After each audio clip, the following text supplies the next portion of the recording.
우리 오늘은 출애굽기 12장 1절부터 11절 말씀을 통해서 쓴 나무를 먹으라 라는 제목을 가지고 하나님 말씀 증거하도록 하겠습니다. 추석 명절 하늘의 달이 얼마나 가득한지 모릅니다. 여러분들의 가정에도 또한 여러분들의 인생에도 하나님의 풍성한 은혜가 가득 넘치시기를 주님의 이름으로 축원합니다. 우리 양옆에 계시는 분들에게 한번 인사하겠습니다. 은혜 풍성히 받고 돌아가시길 바랍니다. 한번 인사합니다.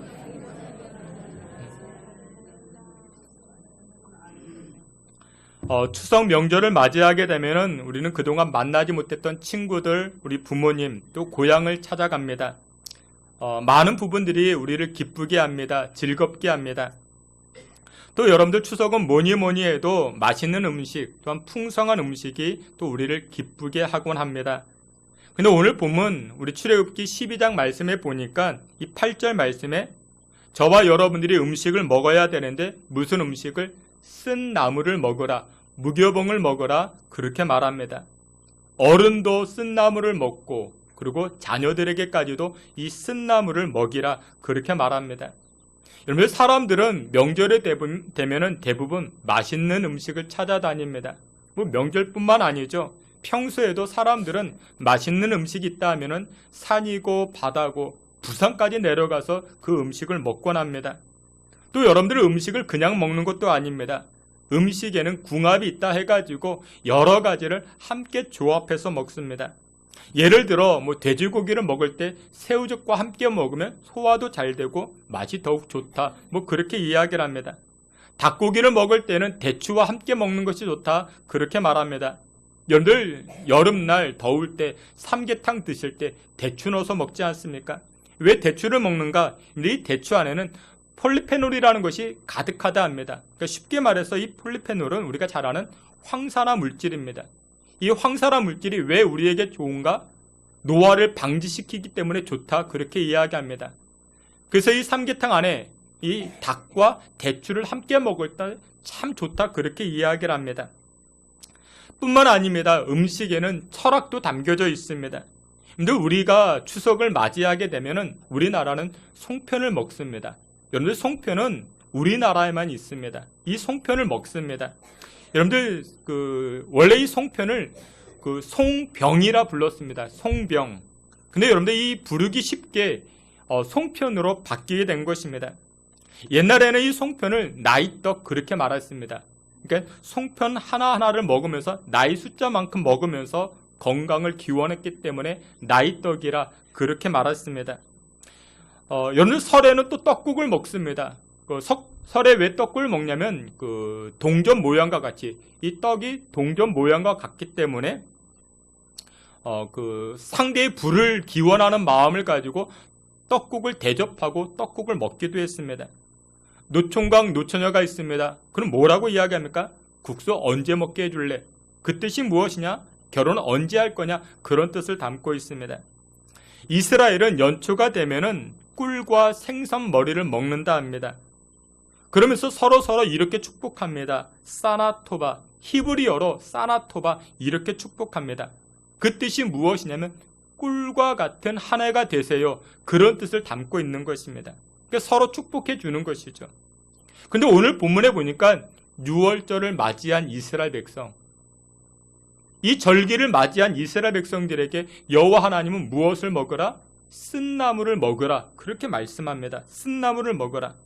그런데 6월절이라는 것이 무엇이냐? 이스라엘 백성들이 애굽의 노예 생활을 살아갔습니다. 무려 430년 동안이나 포로 생활을 살았습니다. 그러다가 하나님의 은혜로 자유케 된 날이 바로 6월절기입니다. 우리나라로 치면은 광복절과도 같은 것이겠죠. 포로에서 이제 자유를 누리게 되었는데 그런 이스라엘 백성들에게 하나님은 쓴 나무를 먹어라, 그렇게 말씀하고 있는 것입니다. 그러면 왜 쓴 나무를 먹어라 말씀하셨는가? 그 의미가 무엇이냐? 출애굽기 12장 26절 27절에 이처럼 말씀합니다. 우리 앞에 있는 말씀, 우리 26절 27절 다 함께 보겠습니다. 이후에 너희의 자녀가 묻기를 이 예식이 무슨 뜻이냐 하거든. 다음 절 보겠습니다. 너희는 이르기를 이는 여호와의 유월절 제사라.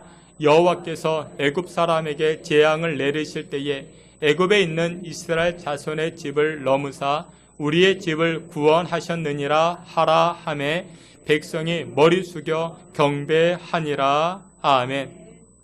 여호와 하나님께서 이스라엘 백성들에게 일부러 쓴 나무를 먹어라, 무교병을 먹어라, 그렇게 말씀하신 것입니다.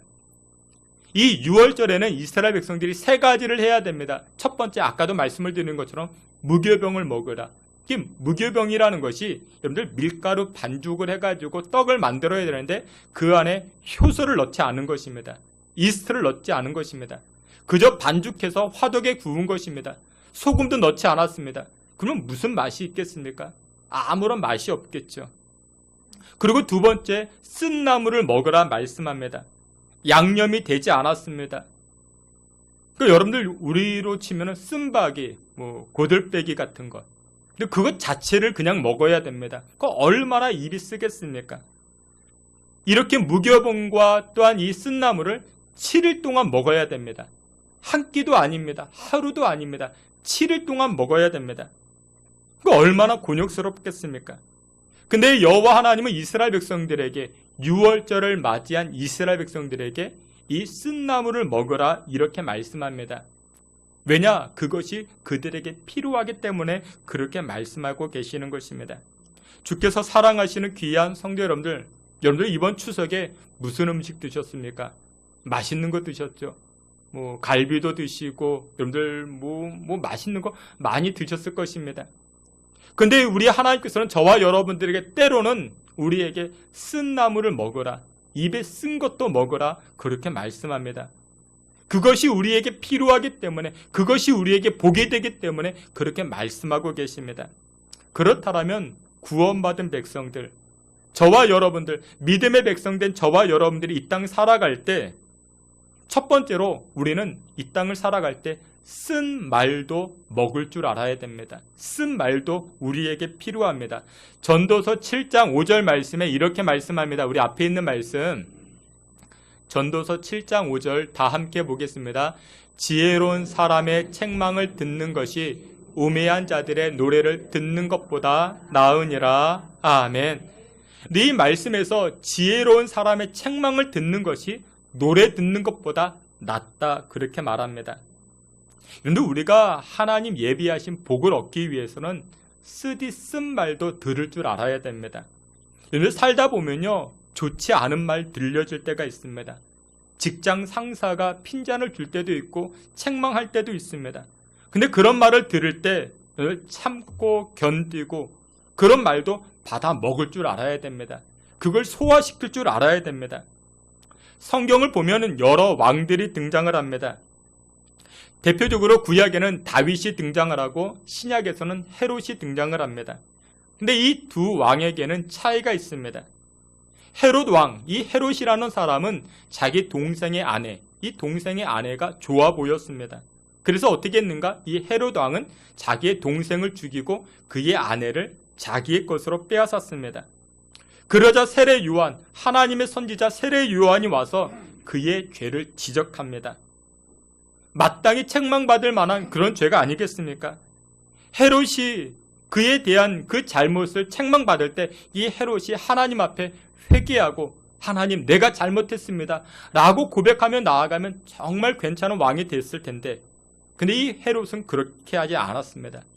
자신의 죄를 책망하던 이 세례 요한의 목을 베어버립니다. 그러니까 쓰디쓴 말을 먹지 못한 것이죠. 쓰디쓴 말을 자기 것으로 소화시키지 못한 것입니다. 쓰디쓴 말을 들을 때 그것을 그냥 내뱉어 버린 것입니다. 구약에 등장하는 다윗도 유사한 죄를 짓습니다. 자신에게 충성스러운 부하 우리야가 있었습니다. 우리야 장군이 있었습니다. 우리야 장군이 정쟁에 나아갈 때 그의 아내가 좋아 보여 그의 아내를 탐하게 됩니다. 하나님께서 이 사실을 나단 선지자에게 알려주고 나단 선지자가 이 왕 앞에 와서, 다윗 왕 앞에 와서 그의 잘못을 책망합니다. 그러자 이 다윗 왕이 선지자의 말을 듣고 이 쓰디쓴 말을 듣고 어떻게 하는가? 자신의 죄 때문에 침상에 나아가 울며 회개하기 시작합니다. 침상이 다 젖을 정도로 그렇게 하나님 앞에 엎드려 회개하기 시작합니다. 그런데 이 다윗은 쓰디쓴 말을 들을 때 그것을 소화시킬 줄 알았습니다. 그것을 받을 줄 알았습니다. 그러자 하나님은 이 다윗을 아주 위대한 왕으로 삼으시고 그리고 하나님의 거룩한 도구로 삼아 또 하나님 사용하시기 시작합니다. 또 한 번은 이런 일이 있었습니다. 시편 4편 4절을 보면 이런 말씀이 등장하는데 앞에 있는 말씀 시편 4편 4절 다 함께 보겠습니다. 너희는 떨며 범죄하지 말지어다. 아멘. 여기 보면 떨며 범죄하지 말지어다. 이 말씀이 등장합니다. 이 시편 4편은 다윗이 고백했던 내용입니다. 떨며 범죄하지 말라. 이 떨며라는 것, 단어가 히브리어로 라가스, 그렇게 이야기합니다. 그러니까 무슨 뜻이냐면 여러분들 분노할 때 막 손발이 떨리지 않습니까? 막 화가 치밀어 올 때 막 손발이 떨리는 그런 상태를 의미합니다. 너무나도 분노가 치밀어 오릅니다. 손발이 막 오들오들 떨립니다. 그런 상황이 이 다윗에게도 한 번 있었습니다. 사무엘하 16장 말씀을 보게 되면은 다윗의 아들 압살롬이 반역을 일으켰습니다. 그래서 이 압살롬이 아버지를 죽이겠다고 칼을 빼앗은 것이죠. 그래서 이 다윗이 도망을 칩니다.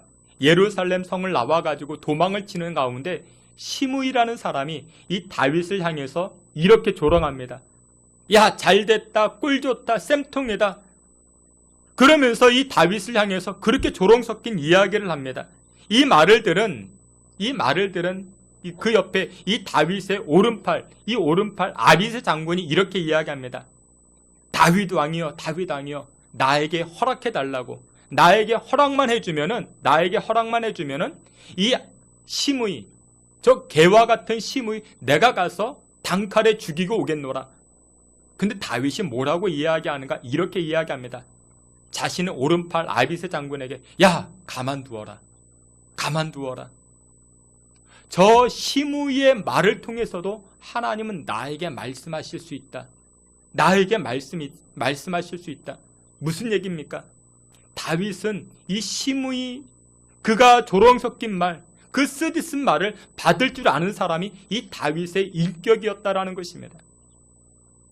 여러분들, 우리가 이 땅을 살아갈 때 나에게 쓰디쓴 말을 하는 사람, 나에게 차가운 말을 하는 사람, 그것도 우리는 들을 줄 알아야 됩니다. 그것이 우리에게 필요합니다. 여러분, 그런 말을 들을 때 어떻게 합니까? 막 분노가 일어나서 손발이 막 오들오들 떨릴 때, 그때 다윗은 시편 4편 4절에 이렇게 말합니다. 그때 잠잠하고 분노하지 말며 잠잠할지어다. 그렇게 고백을 합니다. 주께서 사랑하시는 귀한 성도 여러분들, 여러분들에게 쓴소리 하는 사람이 있습니까? 여러분에게 쓴말 하는 사람이 있습니까? 그것을 통해서도 주님의 음성 들으시기를 주의 이름으로 축원합니다. 그것을 받아들일 줄 아는 그 인격이 되게 해달라. 그 성숙함이 나에게 있게 해달라. 기도하시길 바랍니다. 그리할 때 하나님께서 예비하신 복과 은혜를 누리게 되는 줄 믿으시길 축원합니다.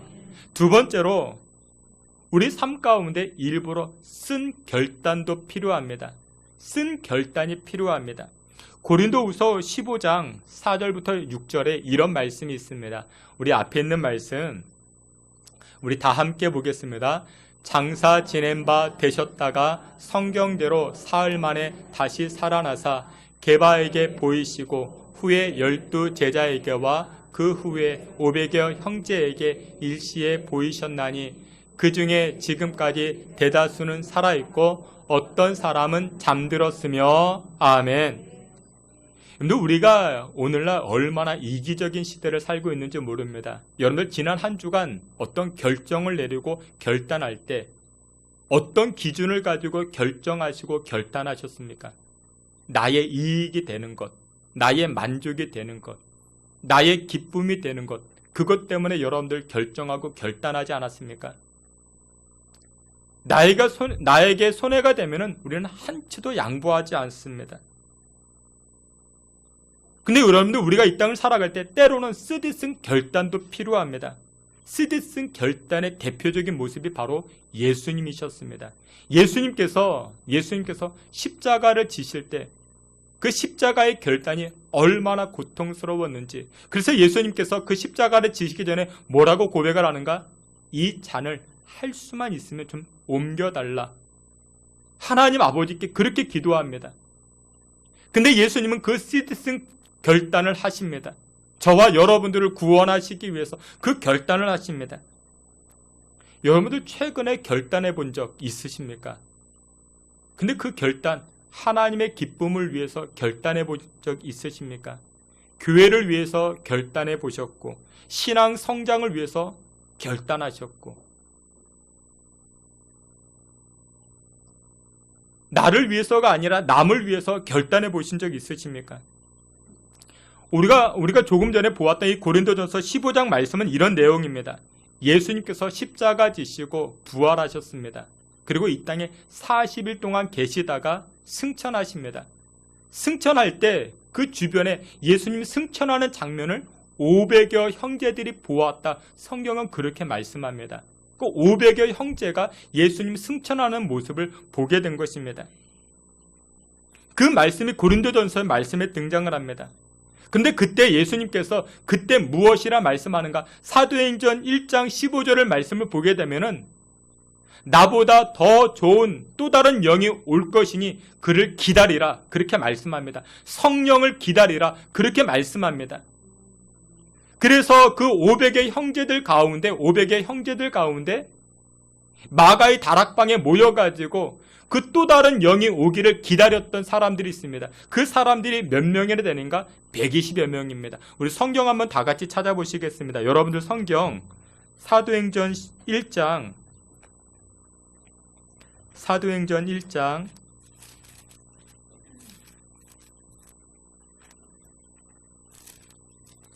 사도행전 1장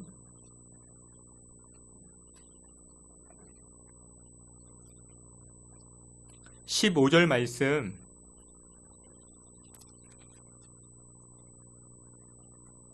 사도행전 1장 15절 말씀, 14절 15절, 우리 14절 15절 우리 두 절 다 함께 읽겠습니다. 여자들과 예수의 어머니 마리아와 예수의 아우들과 더불어 마음을 같이하여 오로지 기도에 힘쓰더라. 모인 무리의 수가 약 120명이나 되더라. 그때에 베드로가 그 형제들 가운데 일어서서 이르되 아멘. 아까 예수님이 승천하실 때 몇 명이 보았다고요? 500여. 그러니까 예를 들어 500명이나 치고 500명이 봤습니다. 근데 예수님 승천하셨습니다. 승천하시고 나서 성령이 오시기를 기다렸던 사람들이 몇 명이라고요? 120명. 그럼 나머지 380명 어디 갔을까요? 예수 믿음으로 고난당하고 예수 믿음으로 손해보고 예수 믿음으로 어려움을 당하게 되자 예수님 승천하고, 그리고 그들은 세상 속으로 일상 속으로 똑같이 사라져버린 것입니다. 나머지 120명만, 그 사람들만 결단한 것입니다. 그래, 예수님 말씀처럼 우리가 기다리자. 한 자리에 모여 기도하며 그 은혜를 사모하며 기다리자. 이 120여 명은 시드슨 결단을 합니다. 그 결단을 하게 됩니다. 그 결단을 하고 나서 이들은 성령의 역사를 받습니다. 그리고 놀라운 역사로 쓰임받기 시작합니다. 여러분들은 어떤 결단, 또한 무엇을 위해서, 누구를 위해서 결단하십니까? 최근에 결단한 건 무엇 때문에 결단하셨습니까? 우리에게 필요한 결단은 이 시드슨 결단이 필요합니다. 이 결단을 통해서 우리가 하나님의 거룩한 도구로 쓰임받기 시작하게 됩니다. 민수기 11장에 이런 말씀이 등장을 합니다. 이스라엘 백성들이 출애굽하죠. 이스라엘 백성들이 출애굽하는데 광야를 지나면서 이런저런 일들이 많이 일어나게 됩니다. 민수기 말씀을 보게 되면은 출애굽한 사람들이 200만 명이나 넘게 됩니다. 200만 명이 넘게 되는데, 저를 보시면 돼요. 화면 지워주시고요. 예. 출애굽한 이스라엘 백성들이 200만 명이 넘는데, 광야를 지나면서 이런저런 사건, 사고가 많이 일어납니다. 근데 모세 혼자서 그것을 다 감당할 수가 없으니까 하나님께서 모세에게 명령합니다. 야, 너 혼자 일을 감당할 수 없으니까 사람들 가운데 12지파 가운데 70명의 장로를 세워라. 장로를 세워라. 그렇게 말합니다. 여러분들 우리 교회도 마찬가지예요. 저 혼자 다 업무를 감당할 수 없으니까 각 우리 장로님들을 세우고 또 우리 권사님들을 세워서 일을 업무 분담을 합니다. 그래서 하나님께서 모세에게도 이 장로 70명을 세우라 말씀합니다. 근데 여러분들 생각해 보세요. 어떤 근거로 70명을 세울 수 있을까요? 어떤 기준을 가지고? 이 70이라는 숫자가 참 애매합니다. 여러분들 생각해 보세요. 이스라엘 백성들은 12지파입니다. 12지파 가운데 여러분들 5명씩만 뽑으면 한 지파당 5명씩 뽑으면 몇 명이 될까요? 60명 됩니다. 그러면 또 모자르죠. 10명이 모자릅니다. 그러면 6명씩 뽑으면 또 어떻게 몇 명이 됩니까? 72명이 됩니다. 2명이 남죠. 모자라도 안 되고 넘쳐도 안 되고 하나님은 70명을 세우라 말씀하셨기 때문에 그래서 모세가 고민하다가 결론을 내립니다.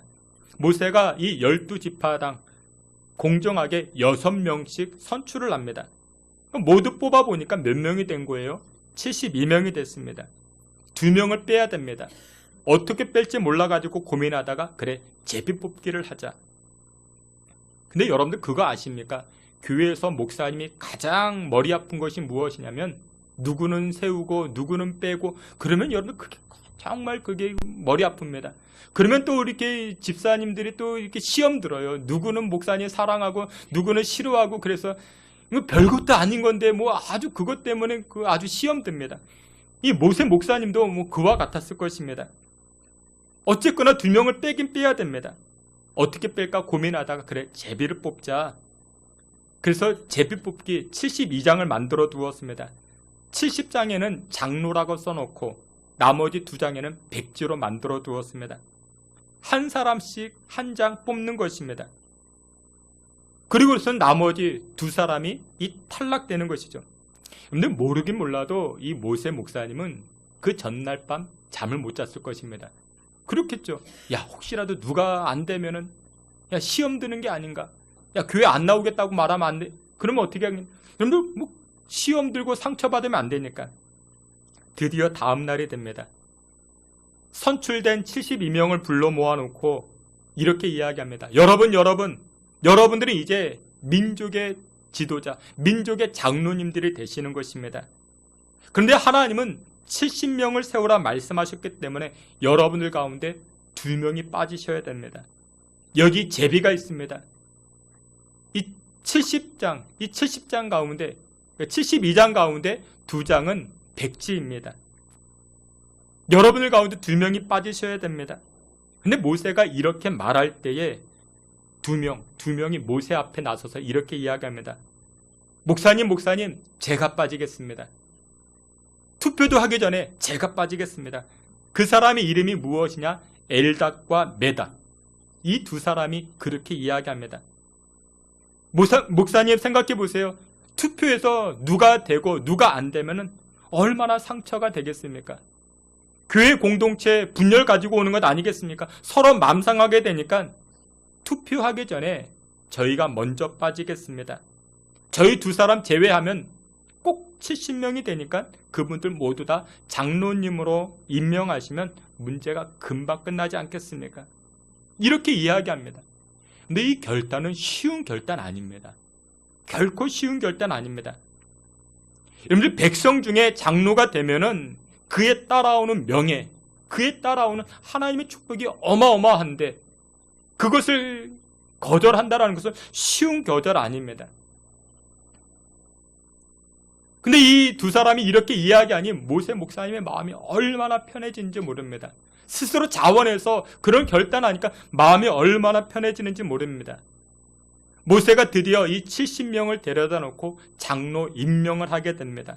그러다 놀라운 일이 벌어집니다. 하늘에 구름이 임하더니 하늘의 영이 가득해서 이 70명 장로들에게 하늘의 영이 가득 임하기 시작하는 것입니다. 그리고는 이 70명의 장로가 하늘의 언어로 예언을 합니다. 놀라운 역사가 벌어지게 된 것입니다. 하나님의 성령의 역사가 충만히 채워지게 된 것입니다. 그래서 성경은 이렇게 이야기합니다. 우리 민수기 11장 앞에 있는 말씀 민수기 11장 25절 말씀 우리 다 함께 보겠습니다. 여호와께서 구름 가운데 강림하사 70 장로들에게도 임하게 하시니 영이 임하신 때에 그들이 예언을 하다가 다시는 하지 아니하였더라. 아멘. 여러분들 이 말씀을 보게 되면은 모세에게 임한 하늘의 영이 누구에게도 그가 임명한 70명의 장로들에게도 그 하늘의 영이 임합니다. 그리고는 이 70명의 장로님들이 예언을 합니다. 놀라운 역사가 벌어진 것이죠. 그런데 더 놀라운 일이 벌어집니다. 이 70명의 장로님들은 장로로 선출되고 나서 그 예언을 하루밖에 하지 못했습니다. 그래서 25절 하반절에 보면 예언을 하다가 다시는 하지 아니하였더라. 근데 그 다음 절이 기가 막힙니다. 26절에 이렇게 말씀합니다. 우리 26절 다 함께 보겠습니다. 그 기명된 자 중 엘다시라 하는 자와 메다시라 하는 자 두 사람이 진영에 머물고 장막에 나아가지 아니하였으나 그들에게도 영이 임하였으므로 진영에서 예언한지라. 아멘. 모세 목사님 72명 다 투표하지 말고 저희들 두 사람 이름 빼주십시오. 그 사람이 엘닷과 메닷이었습니다. 목사님의 마음을 편하게 해드렸습니다. 장로로 임명되지 못했습니다. 그런데 하나님은 놀랍게 역사하십니다. 어떻게 역사하십니까? 장로로 임명되지 아니했던 이 엘닷과 메닷도 어떻게 합니까? 하늘의 언어를 허락하시고 하늘의 영으로 가득 채워주시고 그들도 하나님의 영으로서 예언하기 시작합니다. 근데 그 예언이 어떻게 해요? 한 번으로 끝나지 않고 계속 진행되어집니다. 70명의 장로, 임명된 70명의 장로들은 하늘의 언어로 예언했던 것 한 번밖에 없었지만 쓰디쓴 결단을 했던 이 엘닷과 메닷은 하나님의 은혜로 천국 갈 때까지 하늘의 언어로 예언하기 시작합니다. 그게 복입니다. 주께서 살아가시는 귀한 성도 여러분들, 여러분들은 최근 하나님의 기쁨을 위해서 무슨 결단해 보셨습니까? 어떤 결단을 해보셨습니까? 이 결단은요, 참 쓰디씁니다. 주일날 봉사하는 결단, 여러분들 토요일날 교회 앞에 전도하는 것도 참 어렵습니다. 쓰디쓴 결단일 수 있습니다. 교회 청소하고 주방 봉사하고 우리 교육부서 수고하시는 선생님들, 하다못해 우리 찬양대 남들보다 1시간 일찍 교회 오셔가지고 섬기고 봉사합니다.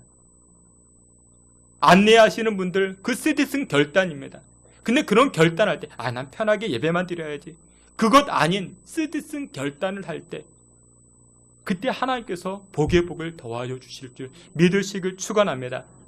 선교를 가고 또한 전도를 하고 이런 쓰디쓴 결단할 때 하나님 예비하신 복은 우리 상상을 뛰어넘는 줄 믿으시길 주의 이름으로 축원합니다.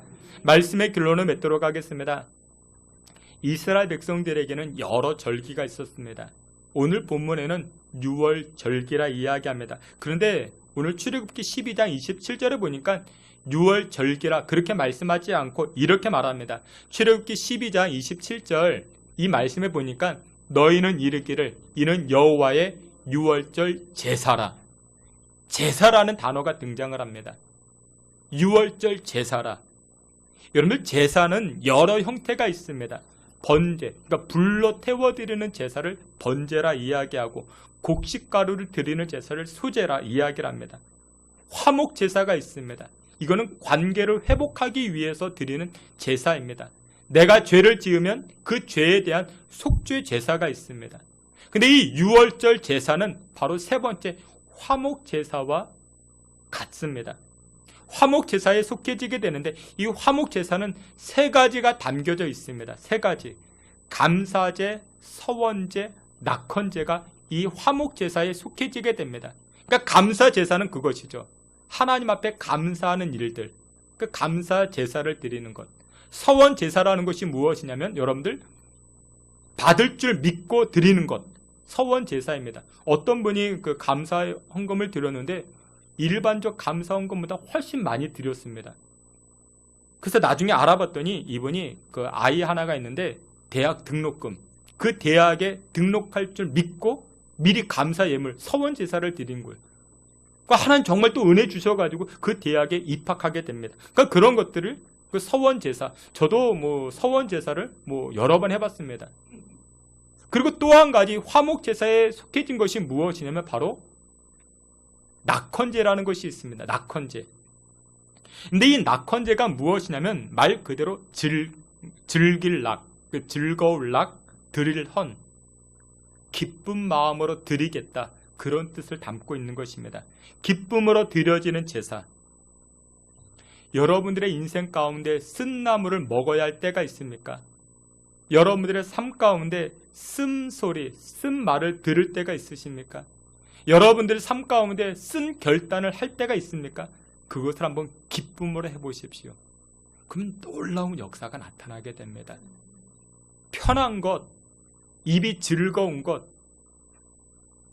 내 마음을 흡족하는 것, 그것만 따라다니지 마시고 하나님을 기쁘시게 할 수 있는 것, 하나님께 영광이 될 수 있는 것, 여러분들 그것 찾아가시기 바랍니다.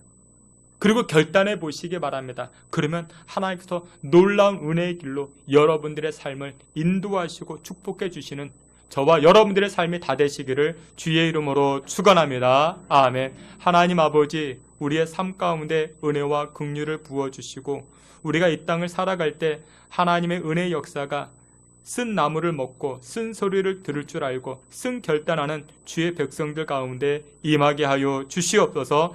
예수님의 이름으로 기도하옵나이다. 아멘.